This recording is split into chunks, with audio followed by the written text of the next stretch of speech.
Good evening. I'd like to call to order the City Council meeting for the City of Highland Park, Illinois, May 22nd, 2023. Will the clerk please call the roll? Councilmember Ross. Here. Councilmember Hubler. Present. Councilmember Tapia. Present. Councilmember Littlewer. Here. Councilmember Stone. Here. Councilmember Bloomberg. Here. Mayor Rotering. Here, we have a quorum. Everyone please rise for the Pledge of Allegiance. I pledge allegiance to the flag of the United States of America and to the republic for which it stands, one nation, under God, indivisible, with liberty and justice for all. Thank you. May I have a motion to approve the minutes of the regular council meeting held May 8th, 2023? So moved. Second. All in favor say aye. Aye. The minutes are approved. May I have a motion to approve the warrant list? So moved. Second. Any comments or questions on the warrant list? Hearing none, will the clerk please call the vote? Councilmember Ross. Yes. Councilmember Hubler. Yes. Councilmember Tapia. Yes. Councilmember Littlewer. Aye. Councilmember Stone. Aye. Councilmember Bloomberg. Aye. Mayor Rotering. Aye, 7 ayes, no nays, and the warrant list is approved. Continuing on now to the report of the mayor. I have no appointments this evening. We have one proclamation this evening in honor of Immigrant Heritage Month, an opportunity to celebrate leadership, accomplishments, and contributions of immigrants and their children to our community and nation. It's also a chance for us to recognize the efforts of advocates for immigrants who work to promote equitable access to education, healthcare, and legal representation for those in need, ensuring that immigrants are fully welcome, celebrated, and valued in our communities. I'll now read the proclamation. Whereas generations of immigrants from every corner of the globe have built our country's economy and created the unique character of our nation, and whereas nearly all of us can trace our heritage to another nation, and we must never forget where we came from and why our ancestors came here, and whereas immigrants continue to grow businesses, offer innovative ideas, strengthen our economy, and create jobs in Illinois and throughout our nation, and whereas immigrants have provided Highland Park with unique social and cultural influence, fundamentally enriching the extraordinary character of our hometown, and whereas immigrants have been tireless leaders not only in securing their own rights and access to equal opportunity, but have also campaigned to create a fairer and more just society for all Americans, and whereas despite these countless contributions, the role of immigrants in building and enriching our nation has frequently been overlooked and undervalued throughout our history and continuing to the present day. Therefore, I, Nancy Rotary, Mayor of the City of Highland Park, and the City Council of the City of Highland Park, do hereby designate June 2023 as Immigrant Heritage Month and encourage all residents and local businesses to recognize and appreciate the stories of immigrants and their contributions to our community.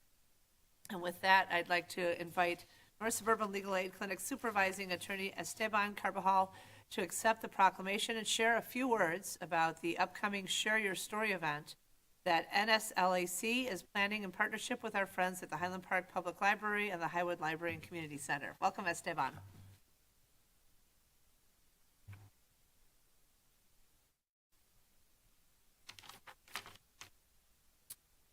Thank you, Mayor Rotering and council members, for recognizing Immigrant Heritage Month in Highland Park.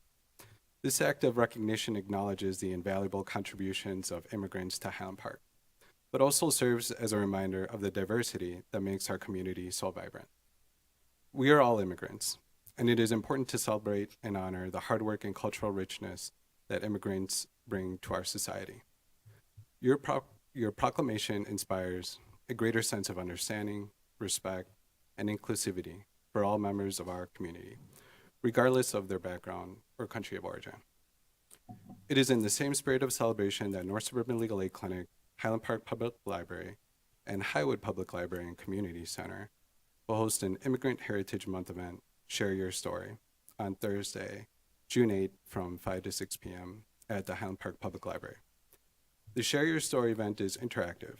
New and longtime immigrants of all ages are encouraged to attend. The goal is to emphasize the important role that immigrants have played in shaping our country's past, present, and future. Highlights include Share Your Story. Participants will be invited to take the stage and share their experience or their family's experience with the audience. Recipe exchange. Participants are invited to bring their favorite family recipes along with a story about its origins and significance to their cultural heritage. Book recommendations. Highland Park Public Library and Highwood Public Library and Community Center will create book displays, and curated lists of books for all ages and backgrounds that explore the diverse experiences of immigrants in America.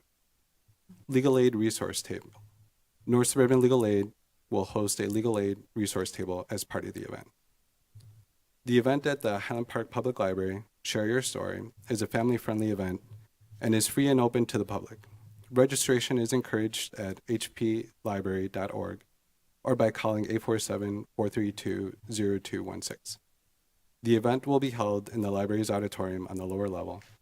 For more information about the program, visit www.nslegalaid.org or call 847-737-4042.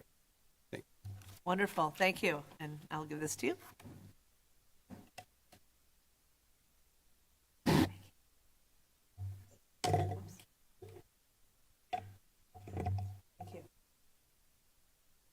Continuing on with other business, under the report of the mayor, June is Pride Month. Once again, we're proud to fly the rainbow flag at City Hall in support of and in solidarity with our LGBTQ+ community members. The city has chosen to fly the Progress Pride flag, which highlights the ongoing disparities faced by trans and non-binary people and LGBTQ+ people of color. By flying the rainbow flag, we are reaffirming our commitment to stand against hate and prejudice and demonstrating that we are a welcoming and inclusive community that is supportive and affirming of LGBTQ+ people, especially youth. We invite everyone to stop by City Hall starting Thursday, June 1st, weather permitting, to pick up a small pride flag from the city lawn to take home and to your business. Thank you for celebrating with us. Continuing on Friday, June 2nd, is National Gun Violence Awareness Day, marking the beginning of Wear Orange Weekend. Highland Park has long supported this annual call to action in memory of high schooler Hadia Pendleton, who was shot and killed on a playground in Chicago in 2013. The Wear Orange hashtag honors her favorite color.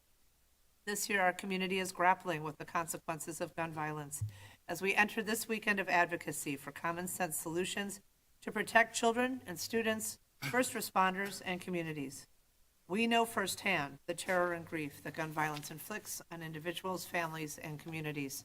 It is incumbent on our national leaders to stand up for the national policy measures that are needed to stop the scourge of gun violence in our country.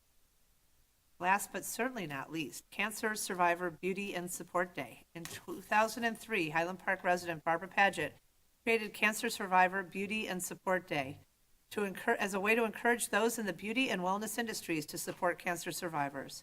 And what has become an annual international event on the first Tuesday in June, beauty and wellness service providers offer complimentary services of their choice to all cancer survivors, regardless of gender, age, or type of cancer. We'd like to recognize and thank Barbara for her leadership, vision, and ongoing advocacy for cancer survivors, and encourage cancer survivors to visit Cancer Survivor, beautyandsupportday.org for a state-by-state listing of participating salons and businesses and the special services they provide. I don't know if you wanted to say a few words, Barbara, but we're delighted to.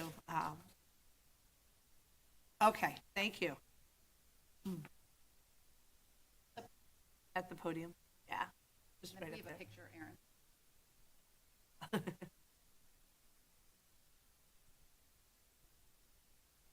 Before I say a few words, I want to say a few words to you, Nancy, because a year ago I couldn't have imagined what would have happened in our town only a month later. And your intelligence and your compassion and your respect for those who lost a loved one and for each and every one of us who live here in Highland Park. I know everyone agrees with me. You deserve such applause for how you've handled what has been a very, very difficult year. Well, thank you. I'm proud to be part of an incredible team. We are all working together on behalf of our community and appreciate the words of support. Thank you.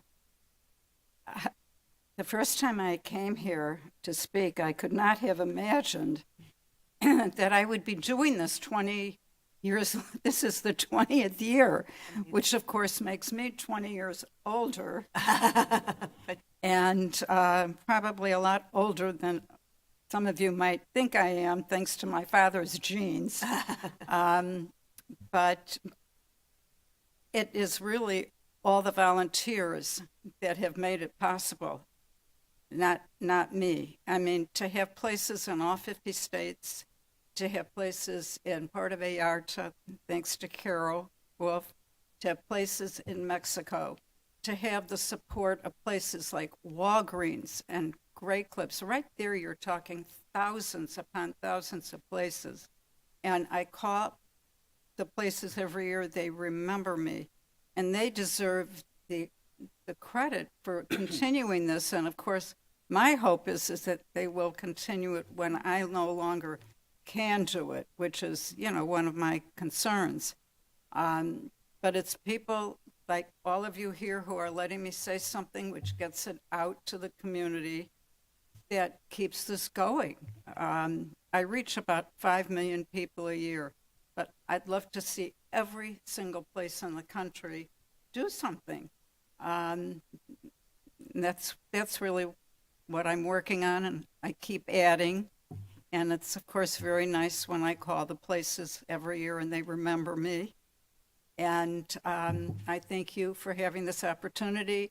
And for those of you who will be watching this, there is a website, cancersurvivorbeautyandSupportDay.org. But if you if you Google cancer support, it automatically comes up, and you can go to the website, find a place. And if you have family, friends all over the country, it's in alphabetical order by state.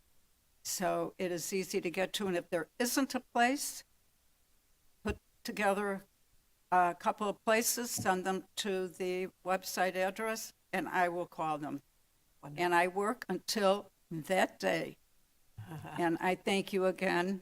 And I thank you again, Nancy. Thank you, Barbara. Thank you. Wonderful to see you. Thanks for joining us.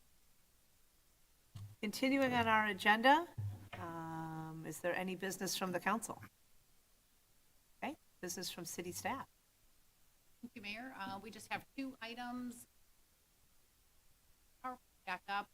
The first item, we have a special workshop, the committee of the whole tomorrow, starting at 11 o'clock would be, and so we have posted agenda accordance for that special workshop. This is kind of a kickoff to our planning and budget process. And then the second item pertains to an update on our July 4th plans. So we as staff daily on the number of different initiatives that are planned on July 4th. We are working in concert with colleagues at Highland Park, as well as other government and community organizations locally. We are being guided by the Department of Justice, Office of Victims of Crime. They've been most insightful in working with us after tragedy to be endured, and working on comprehensive safety and security plans for the upcoming year. We are grateful to our colleagues at the FBI, Secret Service, Illinois State Police, and local law enforcement agencies. We have reached out to them for advice as well as assistance in planning what we are calling a trauma-informed approach for this year's event. And so basically what that means is there are a number of different initiatives planned that allow the public to be able to opt in to whatever makes them comfortable. So we are starting the front lawn here of City Hall with Remembrance that starts at 10 a.m. This is an event that does require individuals to register for if they're interested in attending, but it is at no cost and it is open to the public. But once you register, you provide your name and email, and it allows us to be able to communicate with you to make sure that everyone understands what the current security measures that are going to be in place. And following the 10 a.m. remembrance, then we proceed with a community walk to reclaim our parade route. So it's walking the same route. And this isn't an event that individuals would observe, but really participate in. And if individuals are not able to walk, then they can certainly contact us, and we have 2 trolleys that will be available to take people, which will end at Sunset Park, coordinating a community picnic at that time at Sunset Park. And this is an opportunity to enjoy live music. There'll be food for purchase, games being planned by community members, park district, So that'll take us until 1:30, and then the evening portion of the day will begin at 5 o'clock at Walters Field. And so we're grateful to the School District 113 allowing the use of that space. This too is a registered required event, and because of the capacity limit at Walters Field, we are limited to 3,500 individuals at that location. So as registration information is released later this week, we are asking the individuals to check out the website. We're going to provide links on our e-news. All the information will be located there, and then they can register for whatever they're most comfortable for. Even though this is registration required, again, it is a free open event. At the evening celebration, we are working with Gary Sinise and Lieutenant Dan Band. So they will have a 2-hour performance for the public, opening music starting at 6:30, and then in lieu of fireworks, contracted drone show. So that'll take us until 9:45. And all the information, again, is going to be posted to these websites, and we're encouraging the public to sign up e-news. If you're not signed up already, that's how you'll stay abreast of all the information that's coming. Perfect. And thank you for all the hard work, and also to you, Chief, and everybody on the senior staff who's been working very, very hard. Aaron Jason, who never sleeps. Just want to say thank you, because this type of a day requires an unbelievable attention to detail. And I know that you have been working on it nonstop, and we deeply appreciate the time and the thought that. But thank you. Councilmember Top. Yeah, I just had a clarifying question. Since it's ticketed and there'd be a limit, what happens if people, can't get a ticket and they want to see the drone show? Obviously, it's up in the sky. I mean, can they go to the Highland Park Community Center and park there? I mean, how's that going to be? Yes. So for access to actually Walter Field property requires the registration code, the QR code, as well as going through security clearance. If individuals not able to get a ticket or are not interested in that, then the school district property west of the field, that's green space by the baseball field. So you can access that property, that green space. We'll have to go through a security clearance. It's not required. Thank you. Other questions? Councilmember Littleworth? Actually, that brings up, if in fact people go to the other side, western portion of the mall, can they go across the rec center? Is it two, or will there be? Well, we will have security there. There's not a security clearance. You have to go through there. We're going to have security all over. So yes, there will be viewing at that location, and certainly people, in the past, have seen the fireworks from the Target parking lot, and so there's other area public places where people can go. But in terms of where the drones are actually going to be, probably the best location is that craft area. There's other locations. Any other questions? Thank you. Appreciate it.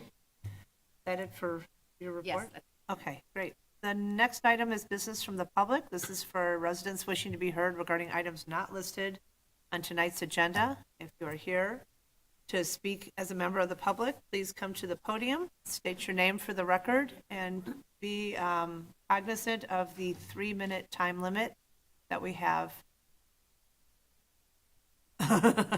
Good to see you, Kathy. I'm Catherine Lambrecht. I'm with the Highland Park Historical Society. I'm on the Archival Task Force, and I was the history person for the HP 150. So all those signs around town was a product of Nancy Webster, myself, and Jeff Stern. So last week I attended the library board meeting, which only allows public query or comments at the beginning. So I had no opportunity to inquire about events as they unfolded. A councilwoman was present representing the city. She relayed a recent telephone call with the mayor advising the president of the Highland Park Historical Society was appointed to at least 2 library committees. It was not specified which committee, and no public query opportunity was available. I'm interested to know what committees the president of the Historical Society will be added to. Further, according to the bylaws of the Historical Society, board members are allowed no more than 3 terms of 3 years, which our president, vice president, and another board member have exceeded by 4 years at the very least. It is understood the president and the vice president have a hard time accepting the bylaws. Their reaction was, "I do not agree. Nobody pays attention to bylaws," to wishing to change the bylaws. Yet during their tenure, 2 other board members left for a year and were approved by the board to return. It is a gift to leave because of the tenure expired, because it could be just also for cause. Archivist Nancy Webster was fired by the library for an email exchange within the circle of board members and Nancy. An email in this exchange was cited by the library as cause for dismissal. Initially, we assumed it was a forwarded email. A FOIA clarified that. The library was blind copied by our past president to the library without any awareness of the other participants, including myself. At best, it's unethical. At worst, it could be illegal, but it certainly stinks. It certainly violates the trust of the board by the past president. This email was Nancy Webster, that is, proposing to donate to the library to support the archives and the expansion. I and several board members looked to Lake Bluff as a successful Library Historical Society partnership. Our former president insisted there should be no donation. After the last 5 weeks, I no longer wish to make a donation either, but the damage is done. Firing Nancy Webster has opened the Pandora's box of long-kept issues with the library and city related to the archives. We will have more to say on this subject in 2 weeks, because my 3 minutes are up.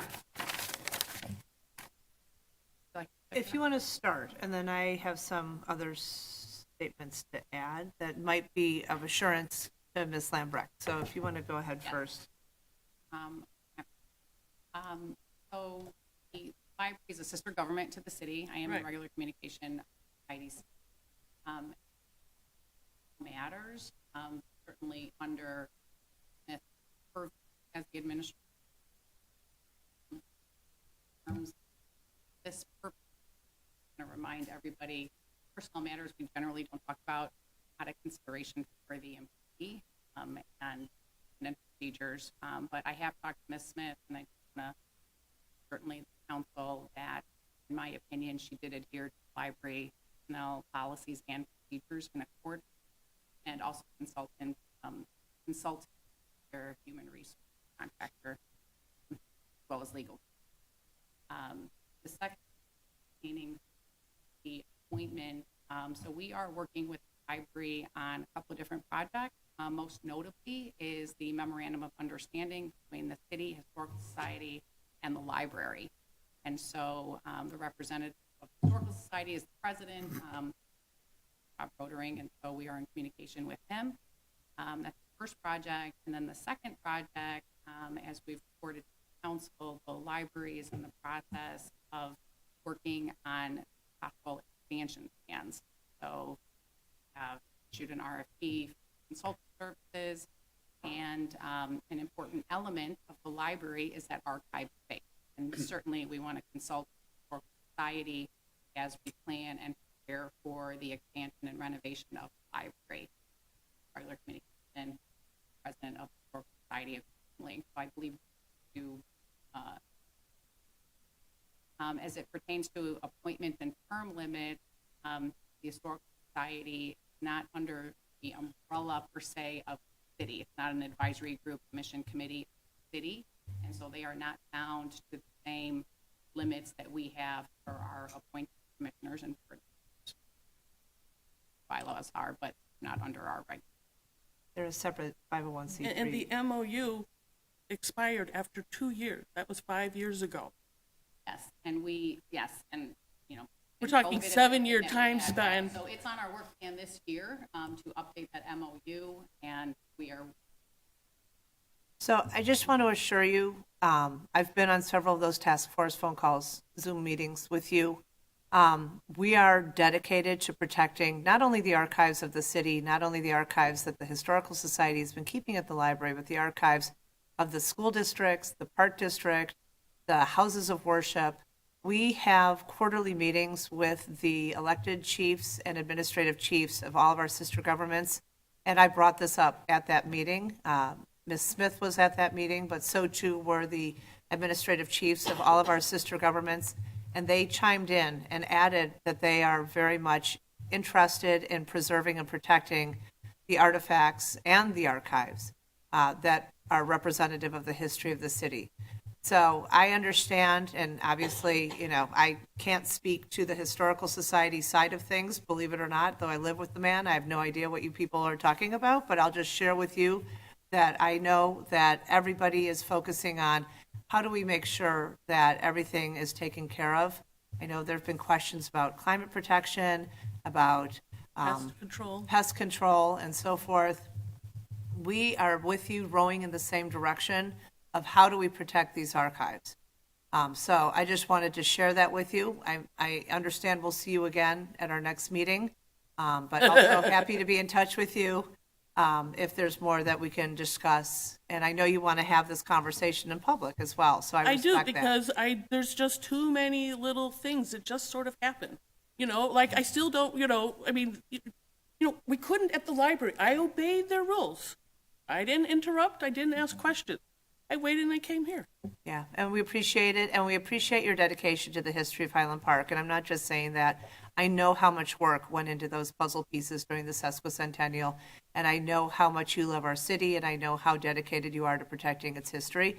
And I am, for one, greatly appreciative of all your time and all that you do to continue that endeavor. So looking forward to continuing the conversation. I hope that gives you some assurance that we are in agreement with you, at least in terms of protecting the archive. Very good. Thank you. Thank you. Anybody else from the public wish to join us this evening? No? Okay, we will continue on then with our scheduled business. Items 1 through 9 have been collected for omnibus consideration. I'm seeking a motion on items 1 through 9.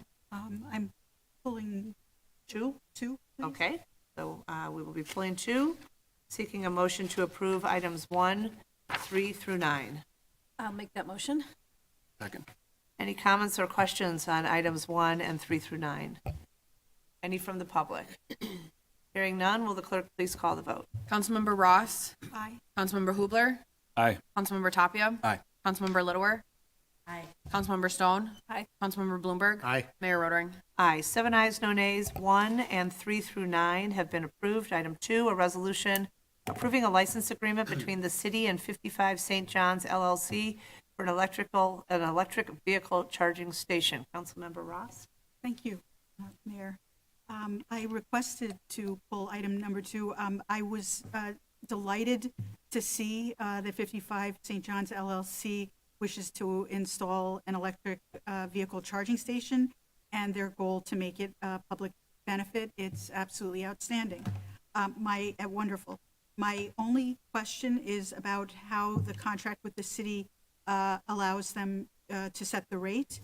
And while I believe and trust that they have the very best intentions, this whole project is wonderful, I am only concerned that sometime in the future, one of their team members wishes to charge even slightly more than the normal rate. I know that electric vehicle owners look for charging stations that charge less, and they conceivably might avoid that one. And my question is in part for Corporation Counsel.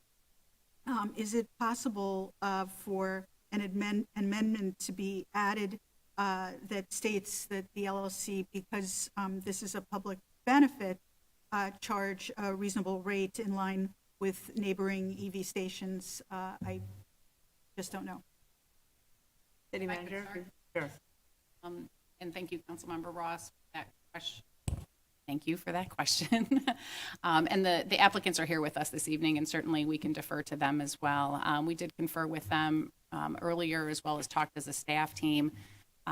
This is a private unit on a public parking space. So in terms of the city, they would be providing us an annual fee to use the city's parking space, but we do not recommend that we regulate what those cost structures are. They are going to fluctuate based on electric rates, and it's really, I think, in their best interest to make sure that it is competitive because they are competing with other charging stations in the area. They're investing a significant amount to install this, and people are not going to use it if they price it too high. If we do feel that they are being unfair with the public per se, then we feel confident in the termination provision within the contract that we would take the recommendation to the city council, and the council would have the ability to terminate for whatever reason appropriate. So we feel comfortable with that. If this item is supported, we would be coming back to the city council at the next meeting with an ordinance to provide the city the ability to enforce that parking space if a non-EV vehicle is parked there, or if an e-vehicle is parked there and not charging, and also have a max limit of 2 hours. So that will also allow people to be able to use that parking space in the way that it was designed. Thank you for that. I comment further just that EV vehicles are not, the norm yet. And I'm just glad to have this be part of the, public record. I think it's important. The owners clearly have great intentions here, but there, if there was as I said, future team member who might, in theory, just trying to, consider all the possibilities, try to discourage use by the public and charge more. I just wanted, beyond the contract itself has a termination for, I think, for any cause. Yeah. But just, I'm glad to have this conversation part of the public record. I hope that, it continues to be the intention that this is really encouraged use and the focus on public benefit. Thank you. Councilmember Stone? Thank you. Thank you to Councilmember Rush for bringing this up. I think it's important to have that conversation as well. Two things. I want to just say that Highland Park had, at last count, 5% of the electric vehicles in the whole state of Illinois, which is pretty impressive. So that's a really nice thing, even if it's not the norm yet, it's getting there in Highland Park. I just wanted to ask the city manager, I know we spoke about this earlier, since we're going to have an ordinance potentially to restrict this parking space. All of them. So we will have something that will broadly impact all of the EV charging stations in Highland Park that are on public property. Yes. Thank you. Thank you. Any other comments? Councilmember Hubler?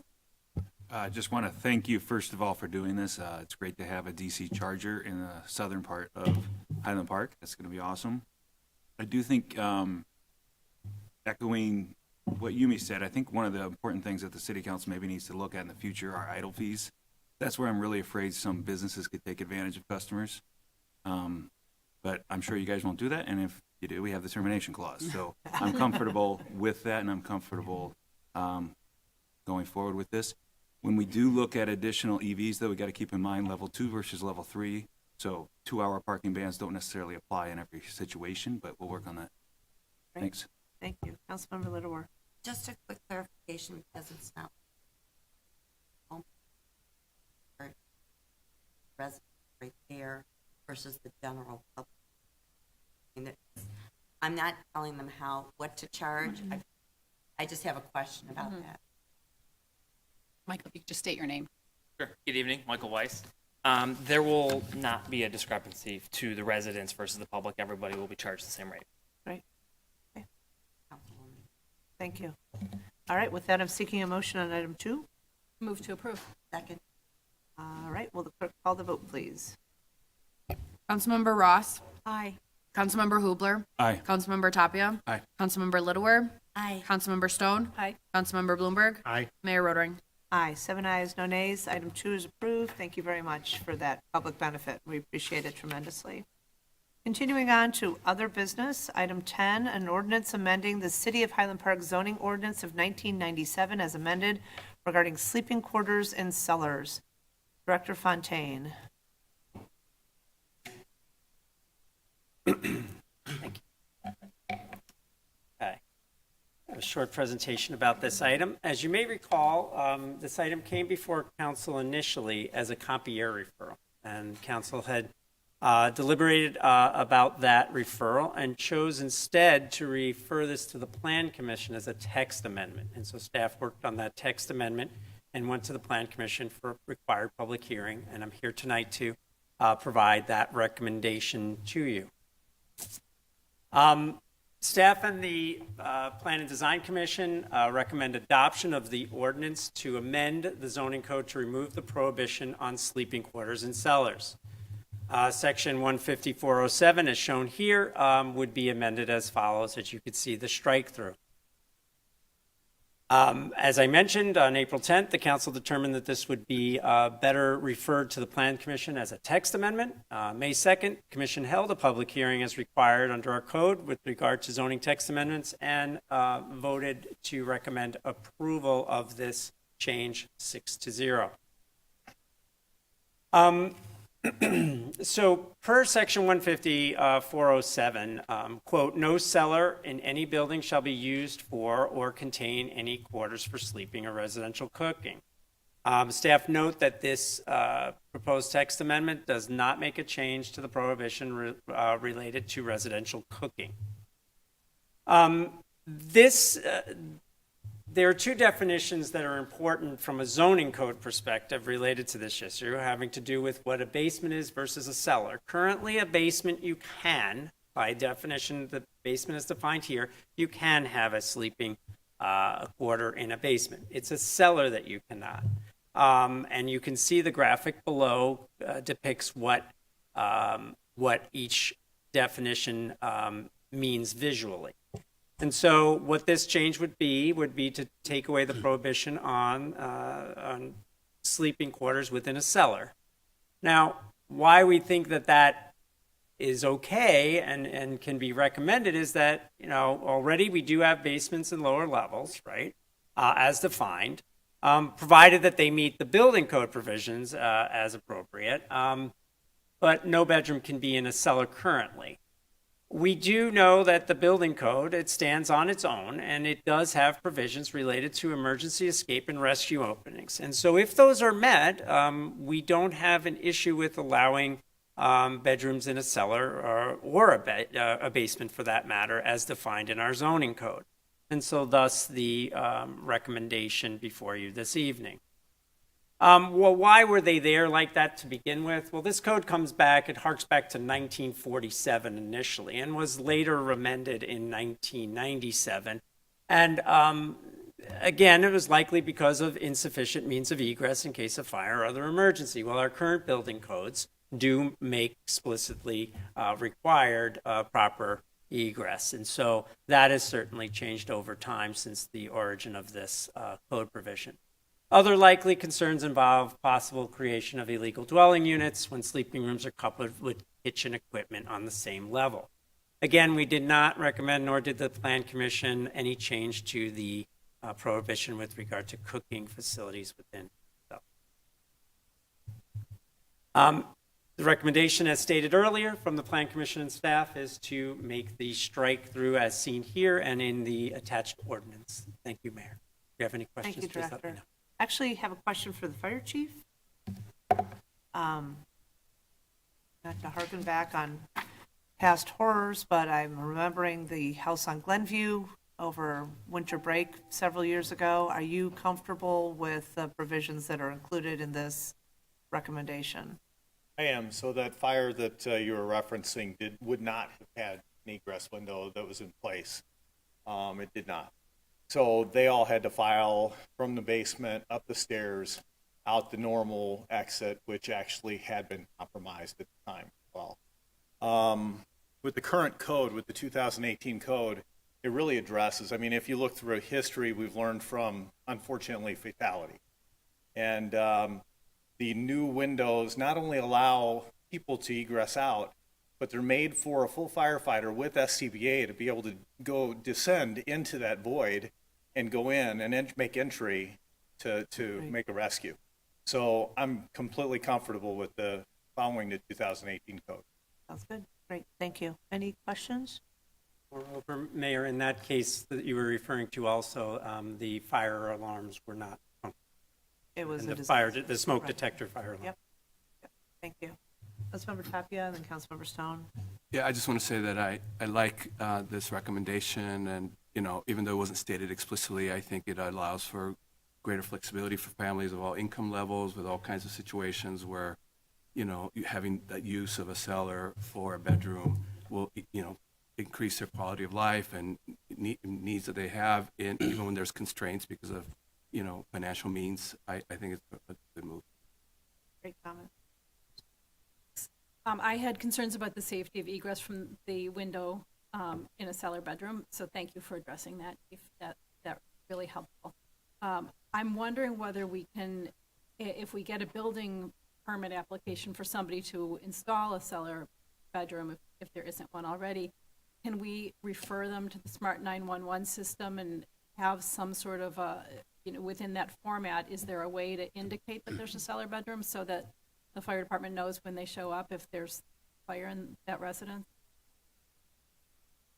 We'll look into that, Okay, absolutely. thank you. Sure, Anything communicate with the else? fire department on that. All right, thank you both. Seeking a motion on item 10. I'll move. Second. It's to Okay. approve the ordinance that's in your package. Right, thank you. All right, well, call the vote, please. Councilmember Ross. Yes. Councilmember Hubler. Aye. Councilmember Tapia. Aye. Aye. Oh, sorry. Councilmember Littlewer. Aye. Councilmember Stone. Aye. Councilmember Bloomberg. Aye. Mayor Rotering. Aye, 7 ayes, no nays. Item 10 is approved.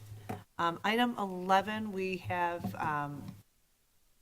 decided, I believe, to move this to another meeting in at a future date. Yes, that is correct. And so that will be coming back, probably within the month, do we think? Next month, Next month, great. June. Okay. Okay. Do you need a motion? Do I need a motion or no? We're just changing the agenda. Yeah, it'll get renoticed, definitely. Okay. With that, I'm seeking a motion to adjourn. So moved. Second. All in favor, say aye. Aye. Aye, thank you. Do my best.